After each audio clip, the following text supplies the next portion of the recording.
All right, what is going on, everyone? Welcome back to Hit the Books, where we are going to take a look at our Week 9 outline. Or, fuck, I fucked that up already. I'm reading the fucking little note. What is going on, everyone? Welcome back to Hit the Books, Season 3, Episode 10, where we are going to dive into Week 9 in the NFL, as well as a starting segment and a couple big news around the NBA. We had a couple trades, as well as the NFL trade deadline. The World Series could get wrapped up tonight between Texas and Arizona, but I'll hand things off.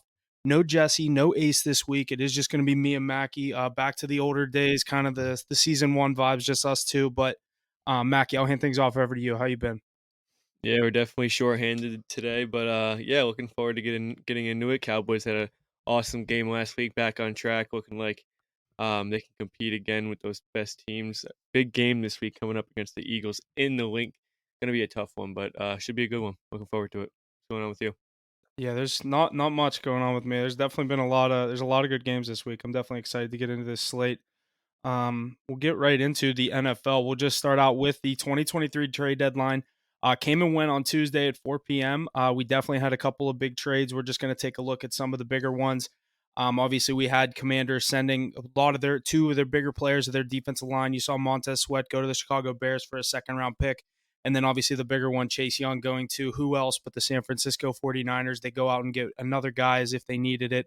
But Chase Young, he's paired back up with Bosa. He was his defense end partner at Ohio State. We're going to get to see them back in San Francisco. I know if Ace was here, he'd be getting ready to go off on how these Niners are going to win the Super Bowl and the whole 9 yards. But I mean, the defense is definitely there. There's definitely still question marks with Purdy and if he's going to be ready. But I think this defense is definitely, if it wasn't already, it's for sure the best in the NFL right now.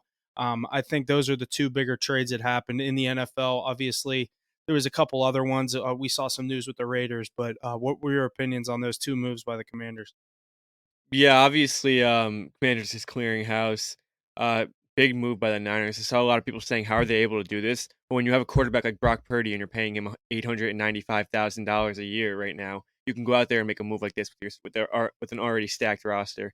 Um, this just makes the Niners a lot more scary. Where'd Montez Sweat go again? Chicago. That was kind of a Yeah, I don't. surprising move for me. I I guess don't know that's why they just were buyers, but for a second round pick, they have two first rounders this year. So I guess they just look to guarantee like a good, you know what I mean? Like it's kind of Montez building Sweat's for the better than any future. second rounder they're going to draft in this Yeah. coming draft. You know what I mean? Right. Yeah, kind So of building for next year, but yeah, I don't know. The Niners are definitely a little more scary now. See how yeah. Chase Young meshes there, though. Yeah, absolutely. And the other one in the NFC West, Leonard Williams from the Giants up to Seattle. I thought that was a good move for Seattle. They've had some problems stopping the run. They go out and get a nice run stuff and defensive lineman, who's been great for the Giants. I think he's going to fit right in with that Seattle defense in a spot that they've needed. I think Seattle is definitely a pesky team right now. I think they are leading that division out there, if not very Yeah, they're close to five it. and two, 5-2. Yes. So with that bye week with the Niners at the 5-3 and them at the 5-2, it's pretty crazy. I think most people saw the Niners kind of just sweeping their way through the season, especially after that start and then three straight losses. It's hard to predict, but I don't know. Yeah, This and Seattle team, I think, is pretty pesky. I'm sure the Niners can still figure it out. They're on a 3-game streak right now. They can't really figure much out. But at the end Who of do the they day, got this off this team. bye? Ooh, we can go get into it. I was Have gonna they say played each other yet? I'm clicking to week 10 right now. 49ers at Jaguars. Not an easy game.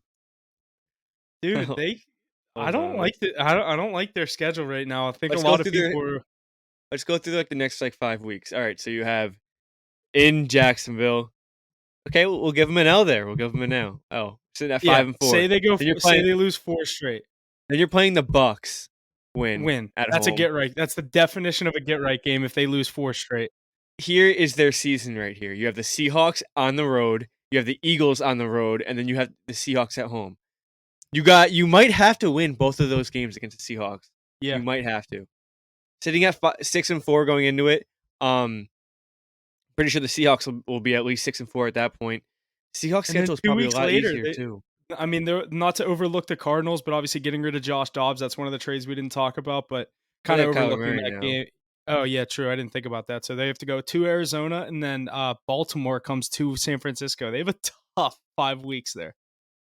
Yeah, I mean, everyone thought this was going to be an easy division for the Niners this year, as did I. I put them in a parlay for division winners, but This definitely isn't good. This Seahawks team is good. They're gonna give them a run for their money. Yeah. I Seahawks def have alright, they have a pretty tough schedule as well. Yeah, I was gonna In say they play the same teams. in Baltimore next week, um, then they play the Commanders at home, they should win that. They're Yeah. in Los Angeles for the Rams. That could be a tough game, Yeah, divisional. never easy. And then they play the Cowboys week 13 when the Yeah. Niners play the Eagles in the Link, and they're both away. See, they could both lose that game. You know what I Yeah, but mean? then but it They could kinda, both like, lose can't that weekend it yeah, does but cancel one of out a them little needs to better. pick up a win. Yeah, exactly. I don't know, I think the Niners at the end of the day will figure this out. They're the far better team. They've beaten all these good teams too. They killed the Cowboys. At the end of the day, they probably can beat any team in the league, so anybody who stands in their way in their schedule, they could probably get a win out eke a win out, but it's definitely closer than we expected. Yeah. Yeah, like I said, I think if there was another team, I think I said, the Rams had a chance, but obviously I didn't know anything about that Nakua, coming onto the scene like that and the cup injury, they kinda just started slow, but the Seattle team is definitely not anything to mess with. I think, like you said, I think the Niners do win the division. I just think, Seattle's gonna be a lock for a wild card team, and they're definitely gonna give a division winner a run for their money in their first round of the playoffs, I think. Yeah, for sure. I'm high in Seattle as well. People thought it was a fluke year last year. Yeah. Yeah. I was gonna say now I mean, he's just like Mr. Consistent. He's not gonna do anything crazy. If they stay Gino, healthy, like I know, yeah, Gino. I was gonna say if they stay healthy with Kenneth Walker, DK Metcalf, and all those receivers, that offense, and now they just got, like I said, Leonard Williams on the defensive side of the ball. I'm not the biggest Jamal Williams guy, or Jamal Adams guy, but they have defensive backs all over the place with Quandre Diggs Witherspoon, too. Quandre Diggs, Witherspoon, and Tariq Woolen. They're loaded on defense. Look like they're one of the more Defense underrated definitely defenses. yeah, defense has to be playing a little better, but they are playing. They're I mean, they're young. doing They're all so right. young on Yeah, defense. very young. I think this Leonard Williams addition will definitely be a big help. But yeah, Seahawks team's good. Yeah. All right, we'll jump right into our Week 9 NFL slate. Starts in Pittsburgh with my Steelers. I will be in attendance for this one as well. Steelers a 2.5 point favorite coming into this game, a minus 144 on the money line, and the over under at a low 36.5 for some Thursday night primetime football. Me personally, I'm not the biggest fan of the Steelers in this spot. I know I said it last week against the Jaguars, and I was right. They ended up losing that game outright. I didn't end up taking them on the money line. I just had that under. I think I might end up taking this under as well, especially in the prime time. I think this could be a slow start. I don't know what this first half's going to be set at. It has to be 17 and a half if that's the full game, but um, I'm pulling this up. 17 and a Wow, half. bro. That's Wow. crazy. Can't take That's another. Can't. that's Especially the scary, dude. That's Steelers so defense low. can get a touchdown. Yeah. I don't know. I'm So definitely you're not not going to be on the taking a side on this game. I don't love the Steelers in this spot. I truly think Levis is kind of has like a little mojo right now, and I kind of like what he's doing with Tennessee. I think Derrick Henry could have a really big game. I think there's crazy value on the Titans to win this game personally. wow. I was not expecting that from you. I'm actually pretty high on the Steelers in this game. I think Will Levis had a great game last week, but he was playing the Atlanta Falcons defense, and now you have to go There's also no into guarantee we get Kenny, Mitch, Mason. They have no clue what the Steelers are doing at quarterback. I don't think that matters. I think that's, like, the least of your worries because I a good agree. quarter Believe me, I you said the don't same thing. your I was at the game quarterback is last week. When I was at the game, Kenny went down, and I literally look at Jesse and Sam. I'm like, I think we have just an equal advantage to win this game with you have Trubisky in here. nothing changes because the quarterback doesn't do anything. Your team does not No, revolve around your quarterback. It revolves around your defense, and it revolves around that one big drive that you guys have in each game that it's enough. It's crazy, it's enough. Minka going down in that game against Jacksonville hurt way worse than Kenny going down in that game Yeah, against Jacksonville. because it's a mid-game adjustment that you have to make. You have rookies coming in, second strings coming in, Yeah, whereas not ready to be in Trubisky, that who's been moment. there, I mean, not he hasn't been good, but he's been in a playoff game. You know what I mean? Like he's played, he's Right, been a right. starter before. But I actually do like the Steelers in this situation. I think Will Levis has a really tough time against that Steelers pass rush. I think That's TJ the Watt only thing that's killing me is they could get to dude, him. he's young. It's his second game. He's going up against probably the best pass rushers in the league. I think he's a really tough time. Makes a lot of mistakes where the Steelers defense is obviously going to capitalize on. Um, and I don't think. I mean, you're going into Heinz Field on Thursday night. You know the atmosphere it's going to be. I just can't. If he figures this out and wins this football game, I will say he's the real deal. Dude, this is pretty crazy. Every single anytime touchdown scorer on FanDuel is 140 or higher. Derrick Henry and Najee Harris, the two favorites. Henry at It's plus 140. 36.4. and a half, dude. Dude, they think it's just gonna be one touchdown and just field goal, field goal, field goal, field goal. That's crazy. You think D-Hop had a fluke game, or you No, think I think they he have has a a pretty nice. good game this week, yeah. I think Yeah, this is what gonna like, be a dude, good. if you're a rookie quarterback, you come into Tennessee, I'm like, I got 2 dudes, Derrick Henry and DeAndre Hopkins. When I'm throwing the ball, number 10's the first dude I'm looking at, and when I'm running or doing play action, I'm not even worried about it, just give it to Derrick Henry. You know what I mean? Like, he's in a Yeah, good spot. Like, he's they in a don't have a good good spot. offensive line. He's in Mike a really Vrabel's good a good spot where coach. he has a great security blanket in DeAndre Hopkins to throw to, like, 8 yards, 9 yards. You saw that deep ball. It was like a 50-yard touchdown. That was a sick throw. I mean, he kinda Cross his missed him on that body throw. too. Yeah. He kinda missed him on that throw. D-Hop had to, like, go over and get under it and, like, beat the corner around it, but, I mean, when you have that kinda receiver, like, you don't have to be the best Yeah, quarterback. Like, just we put it see it in with the Kenny area. Pickett and Pickens. Pickens makes Pickett look so much better with some of these missed throws, and Pickett just sticks out the one arm or something and brings it in. It's like, if you can hit their wingspan, like some of them, D-Hop, like I said, I don't know. I think there's good value on them to win this game. I'm not going to be picking a side, but um, yeah, I don't know what I'm going to go on with this game. I might just kind of dive into some props or something, maybe some over under on a receiving or a rushing prop. Let me see what's Derrick Henry said at 73.5, Najee's 44.5, Jalen Warren 25.5. I might do Jalen Warren over 25.5 rushing yards. I might have to look into that and see what his season totals are, but I feel like 20 that just looks low for him in my opinion, based on like the usage that we sometimes go to him. Yeah, it seems a little low. I feel like he's more of like a um check off Receive receiving back, I was just gonna say I might do the rushing plus receiving because it's only 40. Like you only add the 16 or right? 17 yards. Kind of like So that. last week he only had 19 rushing yards, but he had 19 receiving yards as well. So that would not hit. Yeah, Damn, but so you got it'll be close. It's a good line. yeah. I don't know. You're kind of scaring me that you don't like these Steelers at all, but I I don't know. don't I know. kind of lean them. I think it's just a weird spot. I don't know. They But find it's ways to win also football games. The Titans are also 0-3 on the road this season. They're not a good road team in general. I know it's different quarterbacks. You're talking different situation and everything, but yeah. I mean, altogether, this team doesn't play well on the road, and I think this is the hardest place to go in and play. Yeah, I agree. I definitely and like you're kind of talking me into the other way. I definitely think that I just keep thinking about Will Levis going up against our defense, but like our defense isn't like no Cam Hayward, no Minka. I don't think Minka's playing tomorrow. I have to check that status, He's but not. I think he's out a yeah, few weeks, isn't he? yeah, I was gonna say I think he might be a 2 or 3 week, maybe even more. But I don't know if I had to pick a side. Give me the Steelers at home. Give me the home team on the field goal or but to win by the field goal at home on the Thursday night football. But I don't know what else I'd go on this game. Minka is This out. could be this could be, dude. I don't know. With them Pick it to be thinking game these time are, call. is that what it says? Yeah. That's tough. I don't know. I want to see if I don't know. I really don't care to really look it up too much because, like you said, I don't think it affects the game that much. Like I don't think it changes the line at all, No. No. especially with us being 2 point favorites already. You know what I mean? But we do have another European game this week. This time they're in, I believe it's Germany. The Frankfurt. Dolphins are underdogs in this game. It's technically at the Chiefs, but like we said, it's a game in Germany. Chiefs coming to this game as a 1.5 point favorite, a -124 on the money line, and over under at 50.5. Um, the Dolphins, I did see arrived in Germany yesterday. People love to hear those travel stats with them going to Europe. They did get there yesterday. The Chiefs don't have plans to get there on Friday. This year in the London game, I did see a stat. I think the teams are 3-1 that have gotten there first, Five or and one.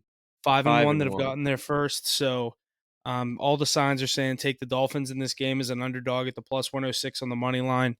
I'm interested to see which way are you leaning on this game right now. Yeah, I am on the Dolphins, and not only for that stat, even though I do love that stat, I think it's actually a huge thing to take into play. I mean, you're there all week, you're more adapt. Meanwhile, if you get there on Friday, I see the logic in both ways, but even regardless of that, the Dolphins have not beat a good team yet this year. They're 6-2, I think.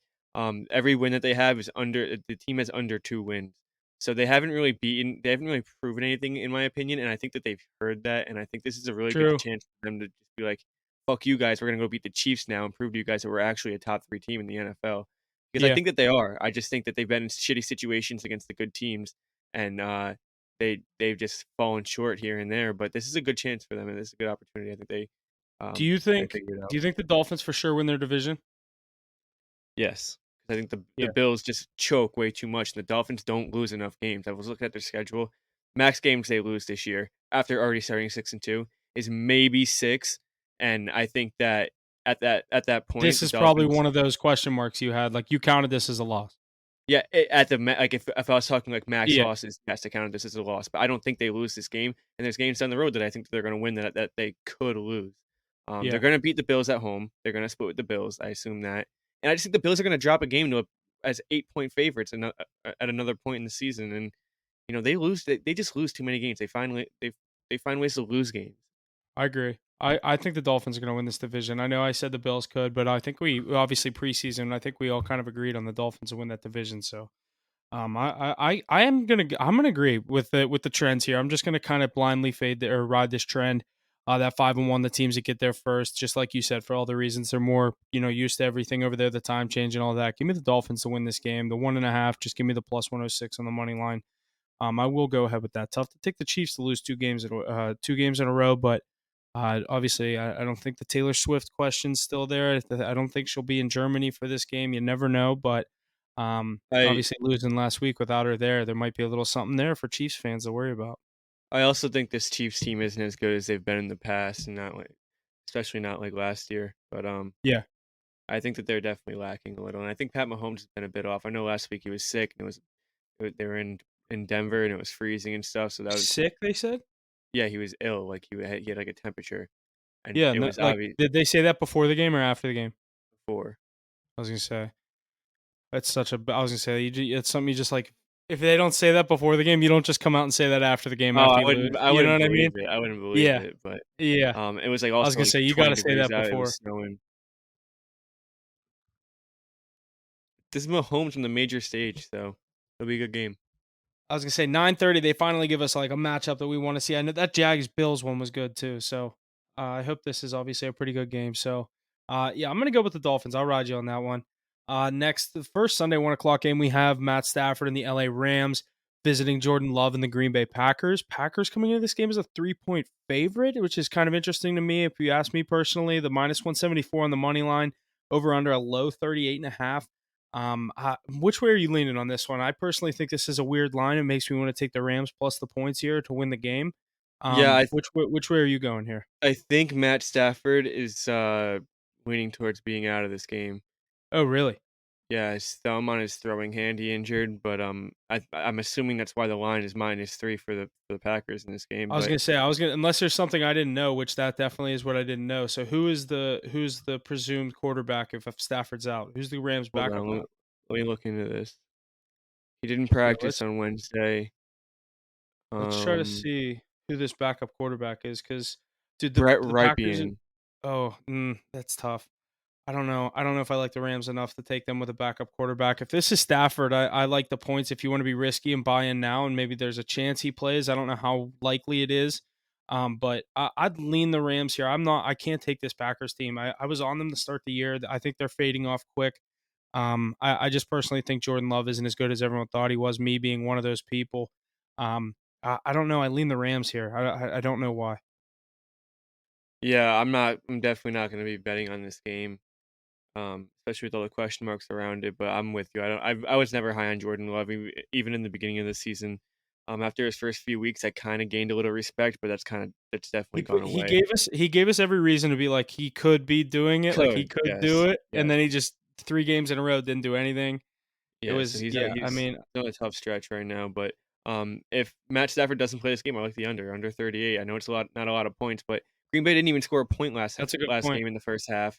They don't put up a lot of points as it is. The defense isn't bad, and if you have Brett Rypien on the other side of the football, or on the other side, yeah, throwing the I like football, that. I like the under. Yeah, it seems a little high, to be honest. I feel like it should be like 35.5, 36.5 without Matthew Stafford. Yeah. Yeah, that's definitely good. That could be something I look at in that game, like you said. If Stafford doesn't play, the under 38.5, you might have to shop that around because I don't know. I don't think you'd find 39, but definitely want to get that half point anytime it's lower than 40, if at least if you ask me. So yeah, we'll jump into our next game. We have The Tampa Bay Buccaneers visiting the Houston Texans. Texans coming into this game also as a -3 favorite on the spread and a -148 on the money line. Bucks at +126 on the money line with the over/under at an even 40. Personally, on this game, I'm not big on this Texans team. I don't know how you feel about them. The CJ Stroud, I do like the what they've been doing. Last week, I did like the Panthers. I saw you take them on the card. I had them in the teaser. I did want to take them to win that game, but I kind of didn't want to double down on an 0-6 team. I know I had them at the 14.5, but I personally, I'm on the Houston Texans here to bounce back and get a win at home. I don't love the -3. I think there could be a weird number final score here. I'd probably go with the money line. I don't know what the number I said was, the -148. It's a little steep. Might be a parlay builder if you ask me, but I don't know. I could probably buy the half point, get the Texans at 2.5, but I lean the Texans to bounce back on their home field here. Yeah, I'm definitely torn on this game because I kind of do like the Texans, but then again, I just think Baker can get it done more than CJ Stroud can. And He can do CJ that in Stroud, every game. He can talk me into leaning either way. Like anytime, any game Baker Mayfield's in, I can convince myself that he's going to win this game. right, exactly. And CJ Stroud against this pretty elite veteran defense is I think he's gonna have a tough game. 2 or 3 weeks ago, we saw even Jared Goff have a tough game against them, and they just kind of eked it out with a few big plays in the second half, and they ended up winning that game by a few possessions. But I don't think CJ Stroud is going to be able to do what Jared Goff did. If it's going to be a low scoring game like that, I think I take the Bucks in that one. But Yeah. I don't know. It's going to be a really good game. I'm not going to really. I'm not on a side right now. I don't think I'm going to have a play on this one. But I do lean the Bucks. I think the Bucks are actually a pretty good team. You think they could win that division? I hope not, because I took the Saints, but yeah, I do. I really Yeah, do. I have the Saints too. I don't. I think I have a parlay that's Bills, basically the ones that aren't in the lead right now. I need Bills, Saints, and Vikings. I don't think all three of them win. No, I don't think the Vikings get there. I think the Lions Yeah. definitely. But I have Chiefs look good. I Yeah, have mine. I picked every division. I do this every year. I pick every division except the AFC North Oh, because I truly really? think. Yeah, I do this. I pick every division except my own Oh, because fuck. I think every team can win it. And at least this year, especially, I was like, I'm not doing the Ravens, Bengals. Like, I just didn't know how it was going to happen. So I did. In the AFC, it was Chiefs, Jags, Bills, and then the NFC, it was Niners. I'm blanking. Eagles, Niners, Eagles, Saints, Vikings. Vikings. Yeah, I did Saints, Niners. Niners kind of making me sweat now. Jags and Chiefs. So that looks pretty Okay. good, actually. I just Yeah. need the Saints, dude. Yeah. So you didn't take everyone. No, I did say four. It was plus Yeah. Yeah. 750, I think. Yeah. Mine was crazy. All right, we'll get into this next game. Aces New England Patriots are home as a 3.5 point favorite against the Washington Commanders, who we said had a big trade deadline on Monday. With the Patriots are coming into this game as a -180 on the money line. The Commanders at a +152. The over/under is at a 40.5, with the over being slightly favored at the -114. Personally, in this game, I don't. This is probably a game I'm not going to be betting on. It's easy to say you lean the Patriots. The Commanders got rid of all those pieces on defense. I could see the Commanders come out and not only cover this game but also win it, which is probably going to make me stay away from this one right now. But I guess if I had to take a side, I'd probably go with the Commanders plus the 3.5 because they're giving you the extra half point. I'll take the 3.5, but I think the Commanders can win this game. Yeah, I definitely agree. I'm more high on the over than anything on this one. I think the Commanders just took a big hit on their defense. So they're going to have a rough day on defense. Mac Jones can be good against a really weak defense. He'll look like a great quarterback. He can make those throws downfield, put up points. But on the other side, I think Sam Howell has a field day as well. I think that he picks apart that Patriots defense. I like Sam Howell. I think he's a pretty good quarterback. And against a injured, weak defense like the Patriots, who sitting at 2-6, obviously don't have all the momentum going, players aren't playing their best. I think Sam Howell just has a field day. Um, and I think it's a high scoring game. I like the over 40.5. And I think the Commanders should probably win this football game as well.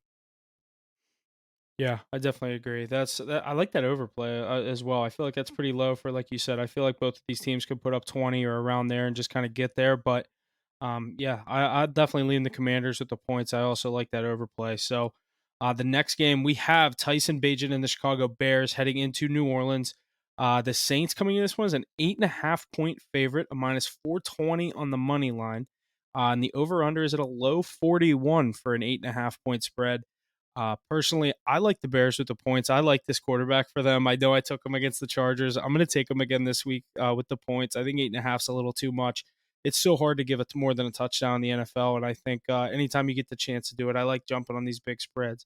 I might tease them up a little bit, but I think I'm going to go with the Bears with the 8.5. Yeah, I'm definitely with you with the Bears in this one. I don't like this quarterback for the Bears, but I just don't think the Saints ever deserve to be 8.5 point favorites against anyone. Derek Carr just hasn't shown enough to me this year to move that offense downfield. But I like the low scoring games. What is this, 41.5? I like I like 41 I have, but yeah, I you like probably this. should find that. Yeah, I like this one to stay under for sure. I think the Saints defense does enough. Saints will probably win this football game, but 8.5 points is just too much for a team that's not that good. Yeah, I definitely agree with that. I like that. All right, our next game we have. Could this be Josh Dobbs for the Dude, I Vikings? don't know. That's a good question. Let me look into Yeah. it. All right. Yeah, I was gonna say if you want to look into that, I'll introduce the game. So we have the Minnesota Vikings heading into Atlanta to take on the Atlanta Falcons. Falcons coming in as a 4.5 point favorite, minus 230 on the money line, and over under 37.5 points. Um, So, two things about this game. Obviously, Kirk Cousins tore his Achilles last week, not going to be going for the Vikings. And the Falcons just named Taylor Heineke as their new starting quarterback. So, if Josh Dobbs goes in this game, I'm hammering the Vikings plus 4.5. I really like them in this spot. I don't think the Falcons should ever be a 4.5 point favorite, if you ask me. I know they've had their wins this year. They've also had their struggles. I'm going to go with the Vikings with the points. I'll give them the 4.5. If it goes to 5, I love it even more. But I'm going to go with the Vikings with the points here. I think they're able to just keep it close. The Falcons love playing a weird score, low scoring games. Over under 37. I don't love the over under in this game. I am going to go with the Vikings with the 4.5 points, though. Yeah, I think we should have realized when we saw a 4.5 point spread as underdogs that Josh Dobbs wouldn't be playing in this football game, and that's what it says. He won't start immediately. So that's Jaron Hall going for the Vikings. Never heard of him. Don't know much about him. So I'm definitely not going to bet on the Vikings in this game, but I do think that they can cover that spread, maybe even win this game outright. Taylor Heineke is a huge addition or upgrade, I should say, from Desmond Ritter. Desmond Ritter just wasn't the answer. He wasn't getting pure drives. He would make a nice play or two each game that kept him alive. But Arthur Smith, at the end of the day, had to make the right play here and put Taylor Heineke in the football game. Like, you Um, signed him for a reason. You stop the bleeding at some point. You guys are in play for this division. You know what I yeah, I mean? mean, you're 4-4. You're ahead or tied for the lead in this division right now. You have to put the better quarterback in the game. But I like the Vikings plus the 4.5. I think it could be a field goal game at the end of the day. Vikings defense has been playing a lot better. That team has a lot of momentum. I know Kirk Cousins just went down, kind of killed a little They bit of love it, but losing one possession games this year. Last year, all we were saying is they love winning the one possession games. And I think it 11, was you that said this year it's going to 11 be, and I don't 0. think they're going to win all those one I possession s- games. yeah, I did say that. I didn't think it would be this bad though. They were 11-0 last year, and they started the season 0-4 in their first four this year. Yeah, But I remember you saying that at the beginning of the year. You go, I don't think they're. You were like, you kept pulling that stat, the 11-0 and one score games. You're like, you know how hard that is to repeat that, and then you don't I get think their first three losses were one score games they lost. you all four of them, all Yeah, four of them. You simply just can't. I mean, you can't get that lucky again. I mean, half of those have got remember to be that Bills luck. game, the Vikings at Bills. You remember that But comeback? That was that was fucking crazy. that was Yeah, Jetta. yeah, Oh, that that was was when it was they turned the ball over on the 1 yard line. And they got him into safety or something. yeah, and they Yeah, got that the was ball back, awesome. and then they scored. Yeah, that was awesome. Yeah, that Um, team was getting so lucky last year, but I do like them with the points here. I don't know that quarterback, but I'm going to take a chance here. Low scoring. I think it'd be low scoring. I'd have Vikings to lean low defense just scoring. needs to step up. To be honest, that's Yeah, what it so comes I think down to. 37. I think you're safe under that, and I like the Vikings with the points. Here's the thing about it is that the Vikings cannot drop a game. You can't go to 4-5 and expect to still win this division. You have to keep the momentum going. You have to win this game against the Atlanta Falcons. These are the Yeah, games you got to win. yeah. Especially Detroit on a bye week. It's a week you can catch up a game. You know what I mean? Yeah, exactly. It could be But five I, and I four. would, yeah, I wouldn't be surprised to see them lose this game by a field goal, though. Like you said, with no Dobbs, I do think Heineke can do enough to keep the Falcons in this thing. But I'm definitely going to take the points with the Vikings. All right, our next game, we have the Arizona Cardinals heading into Cleveland. Cleveland, a 7.5 point favorite, minus 390 on the money line, over under at a 37.5. All these low over unders this week as we get into. I feel like this is the time of year we have to start looking at like the weather reports in some of these cities, like the wind and obviously snow. I know it snowed in Pittsburgh this morning, at least like a very little bit, but so that means the weather's coming with the fall and winter football. So Browns come into this one, like you said, a 7.5 point favorite. I don't know which way to go on this one. I think the Browns are a tough spot at a 7.5 point favorite. Does that tell me Deshaun Watson's a go in this game too? Deshaun Watson was throwing today, not fully, but he's looking to be back. But the big thing is about Kyler Murray here. I mean, he was full practice yesterday. If he's back, that's huge. I mean, what do you expect here from the Arizona Cardinals? I honestly think if he's back, I kind of want to take the Cardinals with the points here anyway. I was gonna say who's playing quarterback for them. I just don't love the Browns to cover a 7.5 point spread personally, but I don't know. And then you told me I can get a chance at Kyler Murray playing in this game. I'm not the biggest Kyler Murray guy, but if you buy in now, you get the 7.5, and there's a chance he plays.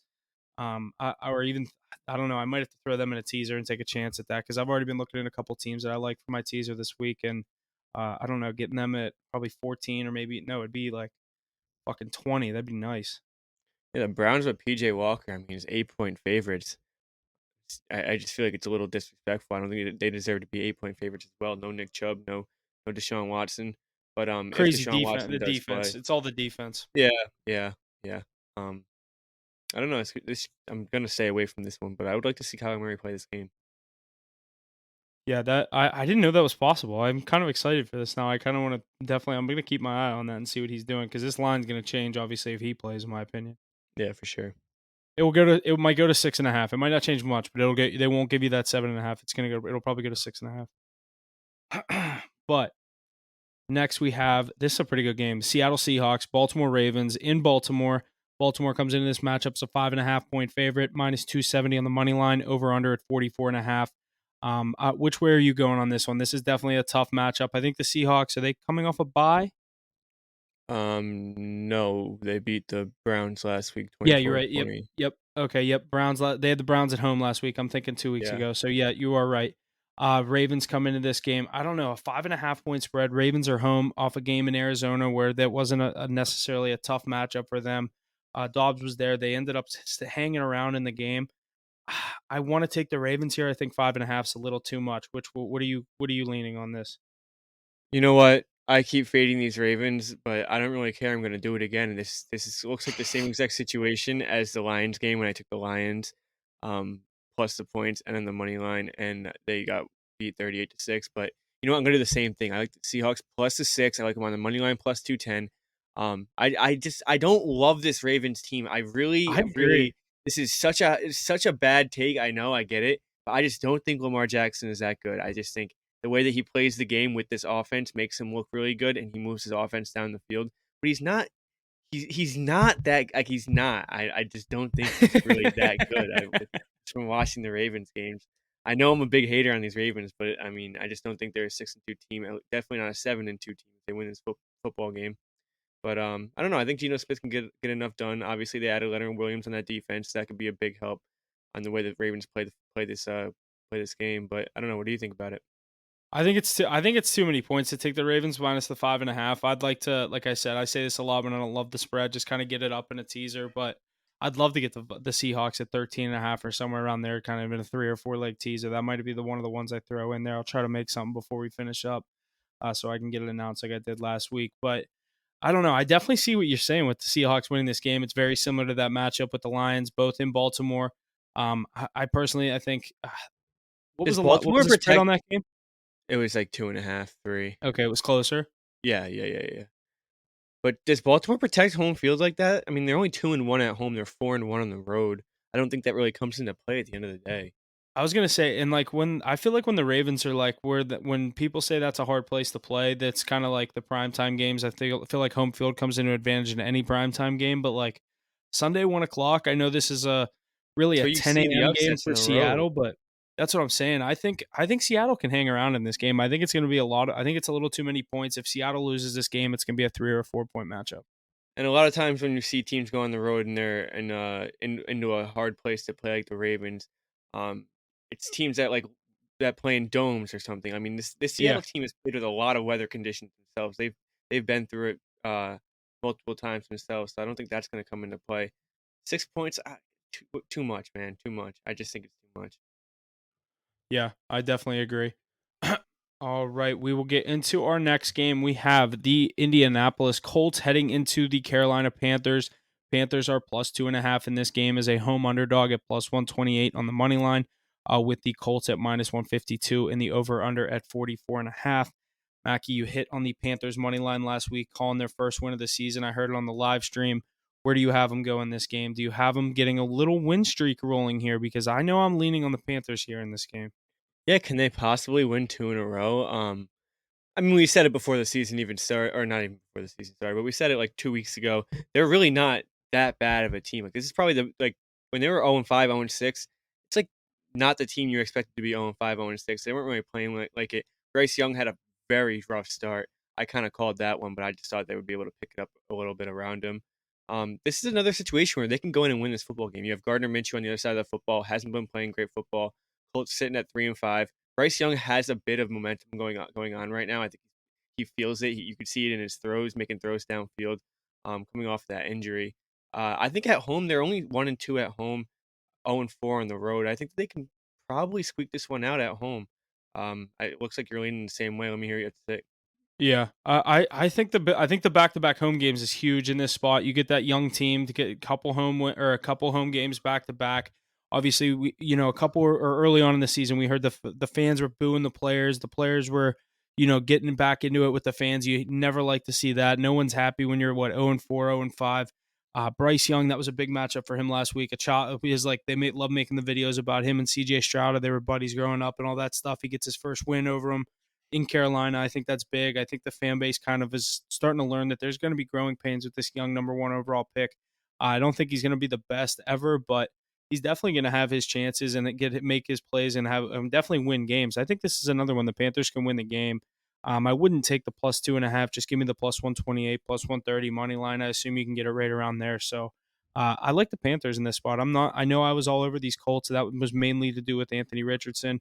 I wasn't as big on them with the Gardner Minshew edition or when they had to slot him in there, I guess I should say. But yeah, give me the Panthers here to win this game on the plus 130 money line. Yeah, I also like the under in this one. I think the Panthers defense kind of keeps it in them for a while, keeps them in it for a while, I should say. Um, Yeah. but yeah, I think this could be a good game. You could see the Panthers sitting at 2-6, and they play the Bears next week after. So, they could be at 3-6, and then they obviously that'll be the peak of their season. But this team can get a little momentum going here. Absolutely, yeah, and then we will jump into our first 425 game of the day, the Dallas Cowboys at the Philadelphia Eagles. Eagles come into this one as a -3 even favorite, -174 on the money line, and the over/under is 46, one of our higher over/unders for the week. I'll hand things off over to you. Your Dallas Cowboys heading into the, whatever the fuck they call it, the link in Philly. What do you think here? Where are you going? Do you like your Cowboys to cover the number or win the game on the plus 146 money line? Yeah, I think it's going to be a really tough battle for these Cowboys. I will say Dak Prescott is 8-3 in his career against the Philadelphia Eagles, so he hasn't really had a problem playing in Philadelphia. But this he hasn't had to play this good of an Eagles team yet. Last year he did last year, but it was without Jalen Hurts, and when they lost, Dak didn't play. But Yeah. I think we're gonna take a loss here. I think we're gonna be sitting at 5-3 after this game. Cowboys and Eagles, they usually split. They usually win their home games respectively. I think it happens again this year. Both these teams are very good, and you're gonna protect home field advantage. Cowboys do year in year out. Eagles do year in year out. So I think it's gonna be a good one. I'm probably gonna take the Cowboys just because I'm a Cowboys fan and I'm rooting for it. But Mhm. it's not really my smartest play, and I don't know. What do you think about this one? Yeah, I do kind of agree with whenever you said that they kind of split their home games, and I like the Eagles here. I don't love the -3. I think it's more of a parlay piece with the money line. I know it's a little steep, the -174, but I'd like to get 2.5 for the money line. I don't know if I'll end up carding this just because of how good the Cowboys are, but I think the Eagles defend their home turf. This is obviously going to be the game that's on TV. For me, at least in the 4 o'clock slate, so I'll be watching this. This is going to be a great matchup. AJ Brown's on a tear. CD Lamb had a great game last week, so a lot of great receivers in this one. This is going to be a really good matchup, but I do lean the Eagles to get things done on their home field. Um, we will jump into the other 425 game. We have the New York Giants heading into Vegas to take on the Las Vegas Raiders, who are fresh off of firing Josh McDaniels as well as their GM and benching Jimmy Garoppolo for, I forget the kid's name. You Yeah, know, O'Donnell, Aiden O'Donnell out of Aiden O'Donnell. Purdue, I was gonna say like Kate O'Donnell or something like that. I knew it was something close to that. and they're Raiders, however, still go ahead. 2-point I favorites. was gonna say Raiders, however, somehow coming to this game as a 1.5 point favorite, a -130 on the money line. The over under 37.5. I like the Raiders here. I always take teams when they fire their coach. I like the Raiders on their home field here. I don't like that they're favorites. I'm going to take it. I'll take the 1.5. I think the Raiders get the job done. I just have a thing. I feel like there's a stat that you could find teams off of firing their fucking stupid head coach, and they always get a win. Just kind of rally the boys and get a win. I like the Raiders here. It's a great spot for them against the Giants on their home field. I think Saquon has a great game, but I like the Raiders. Is Daniel Jones playing? I don't know. If he is, I do like the Giants, I have to say. This Raiders team is so bad. They're so Um, bad, dude, but it's firing the coach. It just does it for me. It's like an autoplay. yeah, if they still had their quarterback in, I'd say, "Okay, yeah," but you Yeah, have Aiden If Jimmy G O'Donnell was in, going. I agree. I agree. This would be on my card already, but I the think one and a Devontae half Adams is I think Devontae Adams has a great game with the new quarterback, and he's gonna air it out to him whenever he gets the chance. Devontae Adams is going up to him and be like, "Dude, just get me the damn football, and yeah, just hey, we'll just have look a my way, decent dude. day. We'll be respectable." And, I think it'll work. I think the Giants defense is good enough to keep up with Devontae Adams, but, I mean, that Raiders defense is probably just as bad, if not worse, than this Giants defense, and I think Daniel Jones is able to just do enough with Saquon Barkley to, um, to win this football game. The Raiders haven't scored over 20 points. They've only done it once this year, and it was because Mac Jones got sacked in the end zone with like 10 seconds left. I think the Giants can put up 20 points to win this football game. I really do. I was gonna say, how ugly is it to take the over in this game? I kind of like there to be a lot of Dude, points because both I defenses think are bad.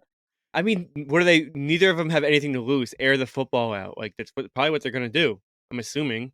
I think it's so ugly to say the over in this game, but I kind of like it. It's only 37 and oh, I love it, dude. I love it. I might even fucking play it. Dude, I don't know. It is ugly, but I can see it happen for sure, especially if Daniel Jones plays. Yeah, it's a big question mark. It looks like he's no limitations in practice though, so I'm sure he'll be playing. Okay. Especially with Tyrod Taylor out. So you're not gonna play fucking Tommy DeVito again and have him run the ball 23 times in a row. Yeah. All right, we will get into our Sunday night matchup. This is definitely one of the better Sunday night matchups we've had this year. I know we just had a couple good ones, and they're giving us another one with the Buffalo Bills heading to Cincinnati to take on the Bengals. Bengals come into this one as a 1.5 point favorite, -134 on the money line. Bills at +114 on the money line, and the over under sitting at 49.5. I'll start us out here. I've been on the Bengals since the past couple weeks when I said they were back, and I think they are back. I'm going to take them again in this spot. Till they prove me wrong, I'm riding the Bengals spread. I'll take the Bengals -1.5 here. Also, like the under. I think the game goes under. I think it's not going to be as high scoring as most people think with these two quarterbacks. I think the defenses are able to keep it close. I know that neither defense is necessarily great with a lot of injuries going both ways, but the Bengals defense the past couple weeks has been playing really good football. I think they can contain Josh Allen, and I also really like the Bengals with the points here, the -1.5.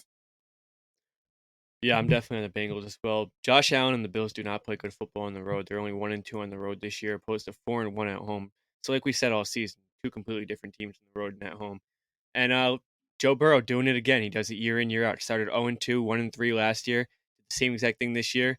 He's going to find his way to the top of that division by the end of the season, I Oh, guarantee. they're And going I to win think this you, division. yeah, I've already thought about throwing a bunch of futures on them. yeah, I definitely think that they're the best team in this division, and they deserve to win that division. And I think they'll get there as well. Joe Burrow back to playing like he usually does. Jamar Chase, they have that connection going again. Obviously, Joe Mixon getting a lot more involved rather than in the first few weeks where he wasn't getting anything going. Everyone I thought he was actually bet that lost. last week. Did you guys see me in the chat? I was saying Bengals with the points and Mixon touchdown. They both obviously Bengals won outright, and I did see I Mixon took score. Bengals out. Bet that. I took Bengals plus 170 too. I saw That that. was Nice. awesome. But yeah, ride this team right now. Why not? They're plus 5.5 last week against the Niners. Very underrated. You're only -2 at home against this Bills team.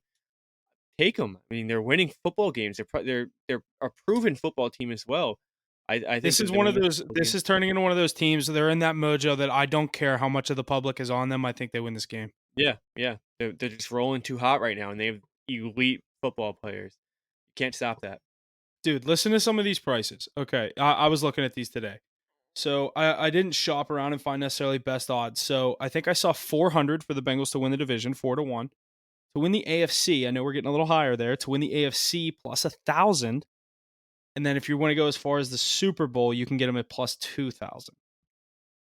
Or no, 15 to 1 on DraftKings, I'm seeing. And then I did see 18 to 1 on MGM this morning. That was where I saw the 18 to 1 on the Super Bowl. I was thinking about laying out some futures on the Plus 1,000. Sorry.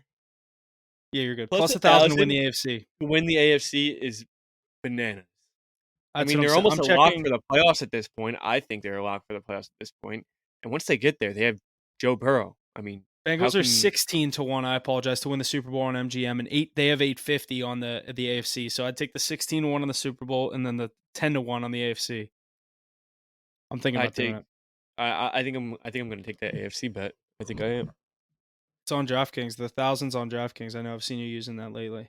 I think they're a lock for. I think they're a lock for the I'll, playoffs. ta- And once you're in the I'll take playoffs, that I with mean, you. You want to yeah. ride that? Let's take that. Hold on, let me. I'll take it right fucking now. I'll do it right now too. We're both like, yeah. Hold on, everyone, all the listeners out there can silence while me and Mackie load up our DraftKings account to lock in Bengals to win the AFC. You think I won't do it? I'll fucking do it. I'm doing it right now. Too. I can't believe you liked it that much. I'm in. Hold on, I gotta find it. Dude, I don't know if I can bet futures in In in New New York. York. Really? Go to I've had this problem before. I think it's true. damn, you have to look that up. But all right, we'll get into this Monday Wait, night no, I game. got him. I got him. I got him. I got him. Oh, All you right, you can't bet found it? awards. Like I can't bet like to win MVP or something like that. Oh, okay. You've told me that. Like how you can't even bet on like New York basketball teams or Yeah, I can't college do. I teams. can't do that either. Like I can't bet on Yeah, like St. John's or Syracuse or something. that's so weird. All right, we'll get into this Monday night matchup. The LA Chargers heading into New York to take on the Jets. Jets coming to this one as a +3 underdog at home. The +144 on the money line. The Chargers obviously -3 and -172 on the money line with the over under at 40.5. Um, I, which way are you going on this one? I just don't think the Jets can keep picking up wins and kind of staying afloat while they kind of wait for Rodgers to come back. I'm personally leaning on the Chargers here. I don't know which way you're going. I like the Chargers minus the 3 points. That's exactly what I did. 50 to win five, pay 50 to win 550. Let's go. 550. Yep. What is this? Jets 2? Jets Chargers Monday Night Football. Ooh, I like Chargers this minus game. I three. was looking at this game. Um, Chargers -3.5. What'd you say about this game? What do you think? I Sorry, I like the wasn't. Chargers with the points. Yeah, I think Justin Herbert kind of has a tough day, but at the end of the day, I mean, this Chargers team definitely outweighs this Jets team. Matters what Zach Wilson can do. I mean, in the spotlight, I think he probably has a pretty rough game. This Chargers defense, in my opinion, is a bit underrated. They put up more yards and give up more points than they probably should, but at the end of the day, third down stops, they come through a good amount. Zach Wilson is going to have a tough day moving the football. Justin Herbert might have a tough day against the Jets defense. I kind of like the under. 3.5's a bit of a hook. I don't know if I want to take 3.5, but I think the Chargers probably get it done. Again, it's another one you need. Chargers have a losing record right now. They're in a tough division, tough AFC conference. You have to win this football game against the Jets. Um, yeah, I definitely do lean the Chargers. Austin Eckler to have Yeah. a big football game. Big, I was a going lot to of say, check downs for Justin Herbert. I think this will be a big Chargers get right game. I know they did it last week, and I kind of doubted them against the Bears, but I think they can do it again here and kind of pick up a couple wins and get the job done here in MetLife on Monday night. But that is going to do it for our Week 9 slate. We will head over to the NBA where a lot has been going on. Obviously, a lot of the one big trade that most people have been talking about, the Philadelphia 76ers have agreed to send James Harden to the LA Clippers. Deal includes a package of players and picks going back to Philly, but obviously the Clippers get the guy that they've wanted and a veteran role player in PJ Tucker, a guy that's been there and done that. Do you think this can make the Clippers a top tier team in the Western Conference? I know before the season, a couple weeks ago when we did our NBA preview, I like the value on them and to win the West and all these futures on the Clippers. I didn't take a single one of them. I'm kind of wishing I did just because I did see the prices change when they got him, but obviously that's just the expectations. I don't know if they're that much of a lock. Denver still looks pretty good, but I'm I have confidence in this Clippers team. I don't know how it's going to work, but I think it could. We've seen it with these players. Obviously, Harden, Westbrook, we've seen before, and then I'm blanking. Did Harden play with Paul George in No, this is his first time OKC? playing with No, Paul he was George. gone. Okay, I was going to Yeah. say, and then he played with Paul George as well, and he was already gone by then. You're Yes. right. Okay, so what do you think? Do you think this can make them a top tier team in the West? So yeah, I do, but I don't think it's because of Harden. I think that this team already before Harden was well rounded. I think when anytime you have Kawhi Leonard on the field or on the court, you have a chance of winning every single basketball game. The problem is, are they going to play enough games together in the regular season to be able to make that push in the playoffs? The thing with this team has always been load management. Paul George sitting out way too many games when you have Kawhi Leonard, who's the other superstar on the team, who obviously is going to sit out his games. If anybody's going to sit out the game, it's going to be Kawhi Leonard, correct? Yeah. Um, I think that if this team can get in the swing of things and play enough minutes together, full roster with bench and everything, I think that this team can definitely come out of the Western Conference. I've said it for a few years. Once they got Kawhi Leonard, I think that this duo could have done a lot, but they've never played a full season together. They've always sat out, and it even though regular season doesn't really matter, it does matter because I mean, by the time the playoffs come, these players aren't playing as well together because they haven't played enough minutes together. They don't know their games enough. Um, so to answer your question, I do think that the Clippers can compete for a title. I think they can compete for a Western Conference championship. I just think it matters how Tyronn Lue makes them kind of play. I think that he really needs to put his foot down and let them know, like, you guys are the players. I'm the fucking coach. You guys are going to play when I tell you to play. You know what I mean? Yeah, absolutely. I agree. I don't think Harden is what makes them that much better. I think it's more just the ability, like you said. When Kawhi's out, you now have Paul George and Harden. When Harden doesn't want to play, you have the other two. Like we know what this team does, what they've done throughout the past couple of years. I think they'll get there in the play. I think they're going to be a tough out for any team in the playoffs. I don't care what seed they get. If they have to go to, say, a Golden State to start the playoffs or any of these teams, I haven't really looked too much. We're 4 games into the standings, and it's not even worth looking at. Like the Magic are leading the East right now. But I don't know. I think they're going to be a tough out for any team. So, um, go ahead. Yeah, I mean, I think there's 6 teams in the Western Conference who like you're not getting an easy series. No. You look at the NBA. You look at the actual NBA about 7 years ago. Top 4 teams in each side were basically winning every series, right? Yeah. You Last year the Lakers won as a 7 seed, the Warriors won as a 6 seed, the Heat won as an 8 seed. These lower seed teams are winning these series and they're winning these He games. got to. I It's a was gonna lot say he got different. to the finals as an 8 seed. Yeah, it's a lot more competitive league than it was about 6 7 years ago. I think, talent spread out. Everyone's playing. It's more of a team game more than like put really good players on the team and you're destined to get to the finals or something. It's not like that Yeah. anymore. You get bounced in the second round as a super team because these well-rounded teams are just playing faster basketball. Yeah, that's like I mean, we were talking earlier about the Knicks, and I was like, you were like, we just don't have a Tatum or like a true superstar. It's like sometimes those kinds of teams in the playoffs are even scarier because you don't know where the fuck the ball's going. Dude, like the Suns year in 2 years in a row. I mean, they haven't played minutes together. They go into the playoffs. You're getting beat in the second round by teams like you're not gonna beat Denver. No, That team, like it's just like you got to play together. You like no matter how good of athletes these guys really are, you're not gonna do anything by yourself in this league. and like and we saw last night against San Antonio, the Devin Booker's already missed games. They're already missing some games out there, so it's like that stuff does add up. Yeah, pure hoopers are not enough anymore. You need to play team basketball. Everyone needs to do their role. Like that Spurs team all around. I mean, they have good players. I mean, they play well together. They're well coached. They do what they need to do. Then you have Kevin Durant turning the ball over with 3 seconds left, That up was one crazy. point. I That was mean, fucking crazy. don't get me wrong. Kevin Durant is top 3 player in the world right now, but I mean, it's just undisciplined basketball. These guys think that they're better than everyone, and He did look so confused that they didn't call a timeout. Did they have a timeout left? I wasn't watching. I saw like highlights this morning. I Yeah, wasn't because like, the announcer was saying, and you've got to think they're going to call a timeout here to advance the ball. But I didn't actually like look at the bottom of the screen to see if they had the timeout. But I'm like, why aren't they calling a timeout? Why aren't they calling a timeout? And then they just rip the ball out of his hands and like do that little layup. I'm like, and they're going to win this game now because of KD just fucked up. And then KD did the thing where he's like, looks all confused because like if it's your he fault, fucked up. Yeah, he's like, yeah, it's why like didn't just you look guys do this? confused. It's like Tom Yeah, Brady on fourth down. Like, yeah, exactly, exactly. And speaking of the Spurs, Wembanyama continues to impress. At least does for me. For the Spurs on Tuesday, the Spurs overcome that 20-point halftime deficit to the Suns to win the game outright as a 7-point underdog. He's especially been good in the fourth quarter to start the season. I know, like I said, we're only 4 games in, but averaging just over 7 points, shooting 80% in the fourth quarter, 2.5 rebounds, and 1.3 blocks just in the fourth quarter to start these games. So I don't know how many Spurs games you've watched. I have been watching them a lot. I don't think I've missed a game yet just because I keep betting on them.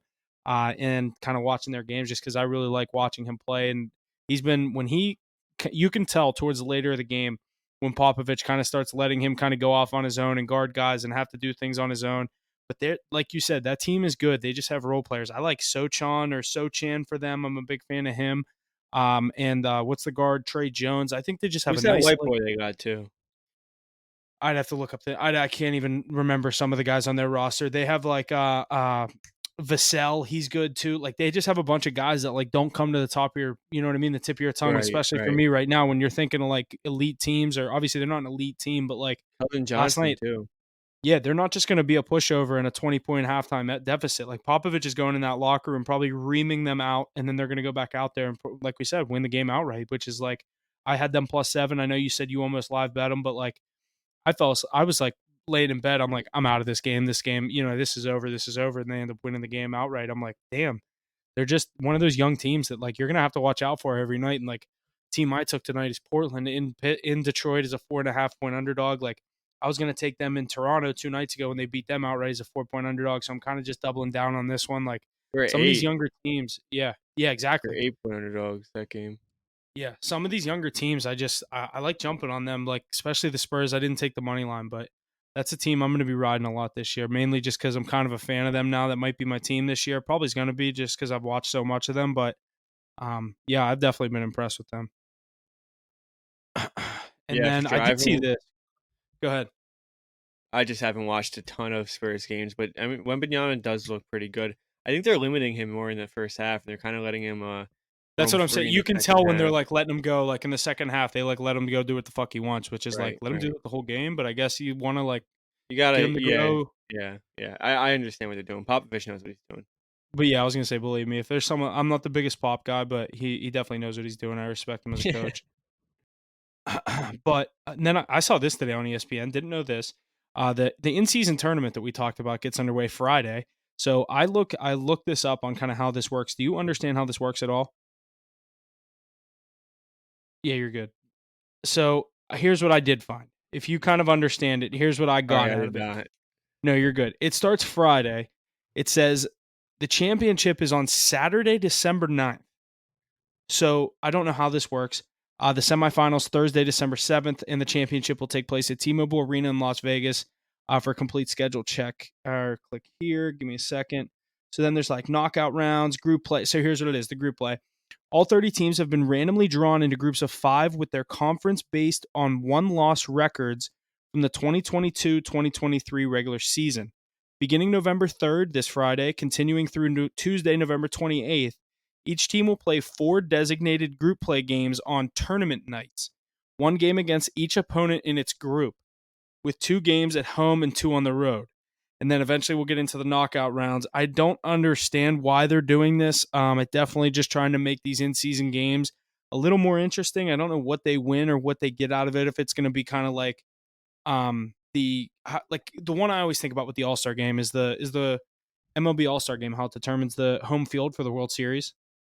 You know what I mean? Yeah, yeah, exactly. That's Like how I think people they like should. to cry in the MLB All-Star game.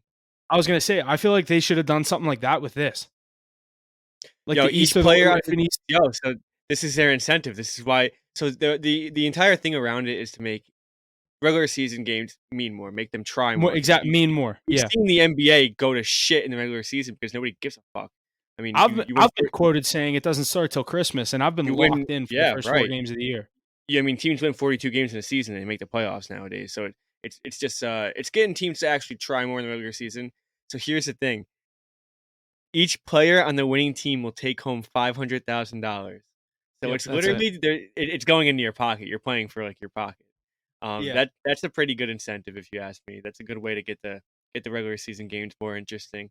I yeah, like it. It's for ratings. It's for viewings. Obviously, anything that they do, it's gonna attract more attention.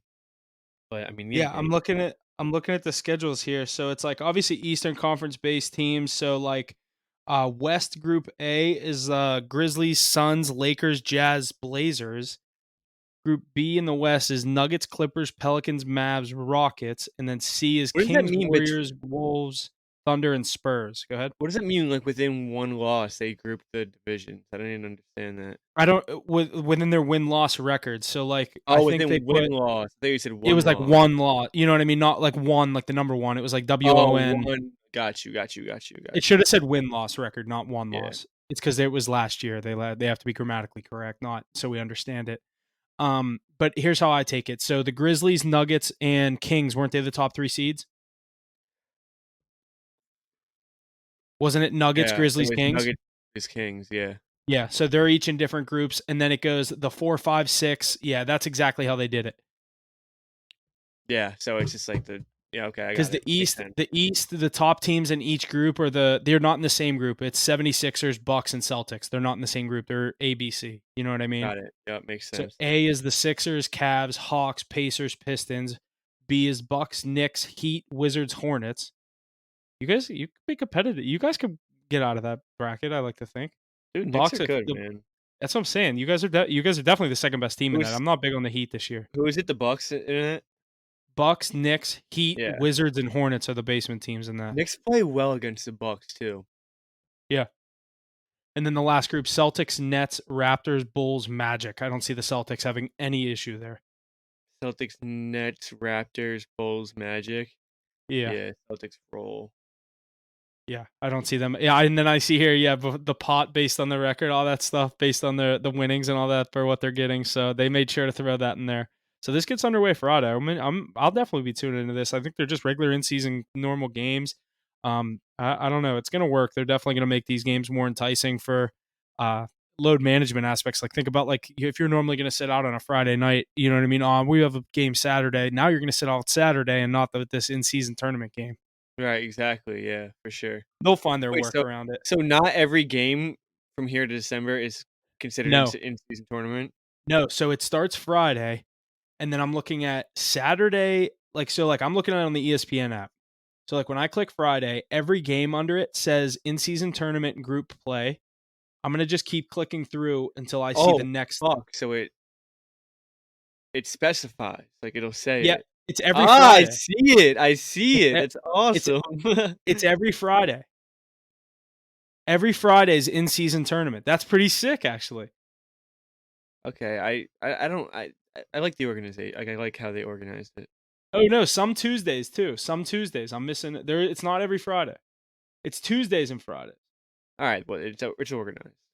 Yeah. So it's every Tuesday and Friday up until those playoff dates or the knockout round that I said So earlier. everyone plays on those Fridays or no? No, they don't. One, No, 2, like 3, if 4, you don't 5, play on 6. Tuesday, you probably play your game on a Yeah, Friday. got you, got you, got Because remember we said each team will play 4 games, 2 home, 2 away. So like the Knicks will play the Bucks and then the Wizards and then you know what I mean. Like each you. week they'll Right, play one of those teams on probably a Tuesday or a Friday. right. Because like it looks like some of the Tuesday games when they're on Tuesdays, there's only like 5 games, whereas when they're on Friday, 9. yeah, exactly the That rest of the makes league plays that doesn't play Tuesday. yeah, makes sense. Perfect. Okay. Yeah, I like it. I think it's cool. I'm just surprised we figured that out because I thought I was like, I literally just wrote in here the in season tournament gets underway Friday night, and I knew nothing else about it. And I mean, we did pretty good job breaking that down because I feel like I Yeah, understand it now. So I'm not too actually kind bad, of no. looking forward to that. That is a pretty cool format. How it's not every game; they just kind of like random games I throughout the thought season. yeah, I thought it was every game from, like, a certain point, like I thought it was gonna be like a Friday week long to tournament, middle of the season. yeah. You know what I mean? They were, like, really making it, like, the I like how entire it season, starts this in early. I season. like how we're like 5 games in, and they're like, "Fuck it, we're doing this." Yeah, give you get it going right away, I mean, it makes sense. Yeah, I think it's pretty cool. All right, we'll end things off with the MLB, where the Texas Rangers lead the Arizona Diamondbacks with a 3-1 series lead. Excuse me, in the World Series. Can the Diamondbacks complete the comeback like they did against the Phillies, or you think Texas is going to wrap things up tonight? Game 6, Game 7. Is there any chance the Diamondbacks come back in this series? I don't think so. I think Nathan Eovaldi kinda shuts the door tonight, and I think those bats, we've talked about it so much. Once these Rangers bats are going, you cannot stop them. They played last night, they played 2 nights ago, put up 11 last night. Um, it's against Gallen, but Gallen's been kinda getting lit up in this postseason. I can't see a situation where this Diamondbacks team bounces back. I agree, and I think even if they do win the night, I think Texas gets the job done in Game 6 on their home field. I like the Rangers to close the series out. I haven't really bet much of this World Series. I did take their Diamondbacks in Game One when they got fucking walked off by Adolis Garcia, and then ever since then I haven't really watched much of it. And that will lead me into I had to find out how the ratings were doing on this World Series. I think most people expected this, but the Diamondbacks and Rangers delivered on the field in Game One of the World Series, but the ratings were a completely different story. Friday's Diamondbacks and Rangers World Series Game One averaged a 4.6 rating and 9.17 million viewers on Fox, marking the lowest rated and least watched Game One of the World Series on record. Wow. Yeah. We were talking about this earlier. The MLB lost a shit ton of money when Diamondbacks won that Game 7 over Phillies. Um, America definitely wanted to see Philly into the World Series, but I mean, these are two low market teams. Anybody on the East Coast is not really paying attention to this anymore. That's what I said. Anything east of the Mississippi, no one cares about this World Series.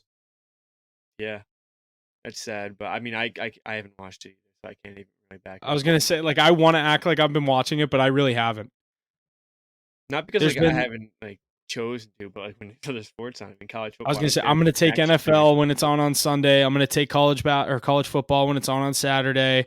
And then lately, I've been like I told you, I've just been if the Penguins are on, I'll watch the Penguins. But I've just been ripping random NBA games because the NBA, like you said, it's been so competitive, and a lot of these games have been really good to start. So I just haven't watched a bunch of baseball lately.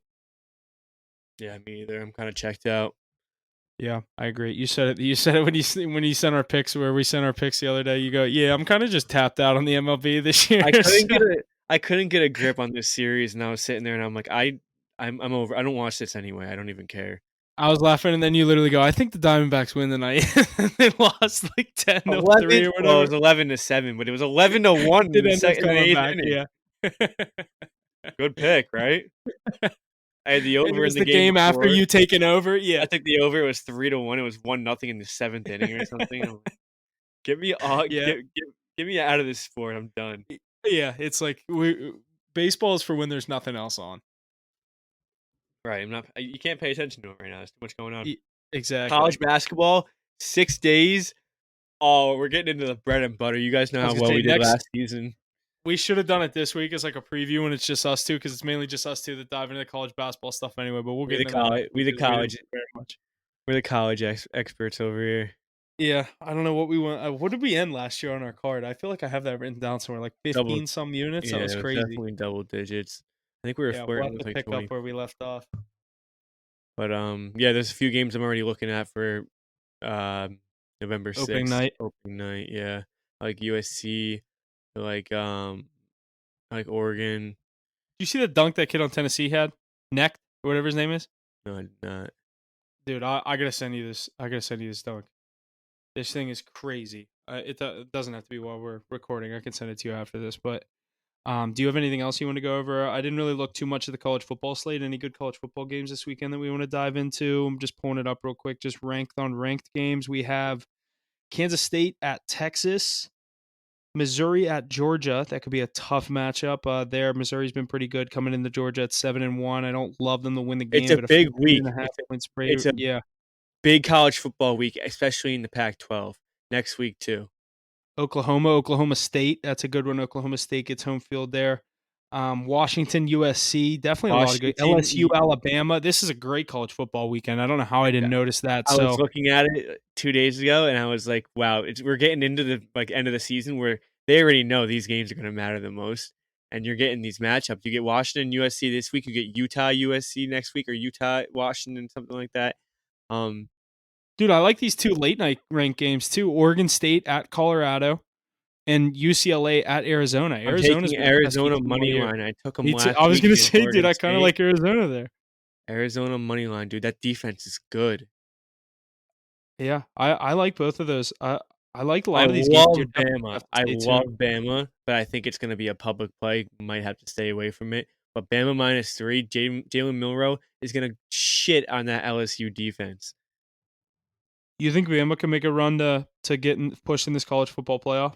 My buddy who knows like college football really well, um, he's the kid who like he got Washington against Michigan State like -3 in April, and they were like -14 when they played. Like he gets all that stupid shit. He took Alabama plus 1600 to win the 90. like 2 days ago. I was gonna say you can get crazy odds on it if you and it's all gonna be if they sneak in because if they sneak in, they're Look, gonna get to they the national will. They championship if game. they win out, they're in 100%. They just can't Let's lose see. another game. Let's see what odds they have on DraftKings right now for them to win the national Dude, they're championship. good too. Jalen Milroe kinda figured it out. He's in that offense now. Fifteen to You one on DraftKings. You could shop that, I'm sure, and get maybe 16 or 14 the other way. But make sure you shop that because I like that too. because you win this game, you're going like, you're going to the SEC championship with 1 Yeah, loss. yeah. That's tough, dude. We might have to do that too. We could throw that on the college football card. That might be fun. Yeah, All bro. right. I'll do that 100%. Yeah, we should do that. All right, fuck it. Let's do it. All right. Let's do the natty. We gotta shop those odds and make sure we get the best odds. But right now, 15 to one. We just gotta find something better than that. But I think that's gonna do it. Do we got anything else? We just kind of impromptu win over college football. We didn't really have much in college football. You said obviously college basketball gets started next week. Not much going on in the NHL. At least, like I said, I haven't been watching too many games. The games have been good. I just haven't really been kind of diving in. I guess it's because the Penguins aren't that great. I'm not too interested in it right now. I kind of just am in denial that they're not that great. But Yeah, they're your Rangers are obviously on fire. Aces Bruins on fire. So you guys are obviously very in tune to what's going on. Rangers top of the Metro, Bruins top of the Atlantic. Obviously, Aces in here to go off about his Bruins here, but I mean, your Rangers have had a hell of a start here. yeah, 5-0 stretch out there in West Coast and on Western Canada. Huge 5 wins. Rangers don't usually do that out west, so that was definitely big. A lot of momentum going. Both goalies, Jonathan Quick and Igor Shesterkin, playing incredible. This tandem is going to be a problem, especially when this offense is kind of going like this. Um, they're just playing great hockey. They're definitely one of the better teams in the league, roster wise, up and down.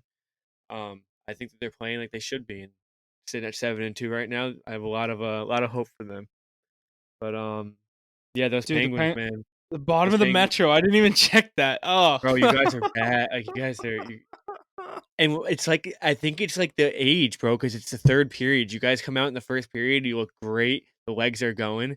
Halfway through the second, you're kind of falling off. By the third period, those old legs, dude, they're dude, I did not even notice. We're 3-6. Oh, Columbus 3-4-2 ahead of us. Flyers 4-4-1 ahead of us too. Flyers are playing some good Flyers are hockey. good. I took the Flyers tonight. I think they win tonight. Yeah, but But you guys got to figure this something has to be out. why I'm not that interested in it right You now. you guys gotta figure something out. You guys lost to the Ducks the other night at home. Do you see how you lost? It was a 5-on-3. You had a And 5 on the McTavish power got a play. breakaway out of the box. That's a terrible loss, You'll dude. like this. Zegras was at Tequila Cowboy on Saturday night. They were in Pittsburgh. They got to Pittsburgh Saturday, and my No friend way.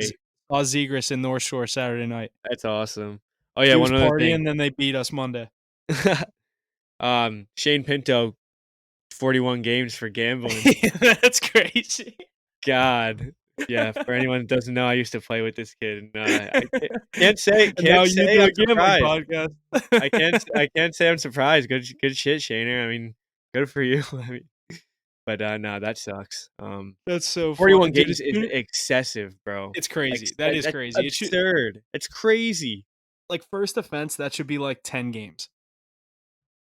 Like I get it. They don't want it to be one game, 2 games. You know what I mean? But And like like if it wasn't even on the NHL, I mean, he's obviously not like rigging games. He's not out. He's just trying to have a little fun, bro. Going on a little FanDuel, make some money. yeah, Good one. he's making some fucking serious money for that age. Dude, I'd definitely be he throwing some bets around.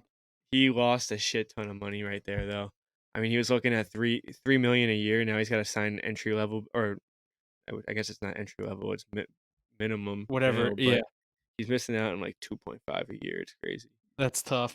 But yeah, it sucks. I hate to see it. Yeah, I think that's gonna do it though. I think that's definitely all we got. We covered all four of the major sports as well as the 2 college that we like to dive into. So definitely a lot to talk about in the sports world this week. But I think that's gonna do it for us. You got anything else? No, nothing else. Just looking to bounce back. Like I said 2 weeks ago, I had a one and I was gonna six say record. we didn't We didn't discuss go the over records. records, but we all had a great week. I went 1 and 6 2 weeks ago. Said I was going to bounce back. I rattled off 7 straight winners. Right, sitting at seven That and was zero, and crazy. then I kind of fell off again. Took 3 losses, but 7-3 week plus 4.5 units. Huff, I think you were 5-2, something like that. Huff Yeah, had a great week as Ace well. is 8-4-1, plus 4.17, so right behind you. I was 5-2 going into Monday Night Football, so I just didn't play anything in Monday night. I wanted to end the week positive after some of the weeks that I've had, so that was a big week for me. And then Jesse was 2-2 on the weekend, so everyone had a pretty solid week, like we said. Looking to build on that and kind of keep things moving forward. But other than that, I think that's going to do it for this week. Thanks for listening. Make sure like, subscribe, follow, share, whatever you got to do. We really appreciate it. But other than that, make sure you're staying tuned. Like we said, a fire college football card this weekend, a great NFL slate. The World Series, we're probably not going to be getting many more plays out on that. But as far as the NBA and NHL goes, we have the daily cards ripping in those. And like we said, college basketball gets going next week. So make sure you're staying tuned to the social medias for all that stuff. Other than that, I think that's going to do it for us. So thanks for listening. We'll see you guys Sunday for the Hit the Books live stream for week 9 of the NFL season.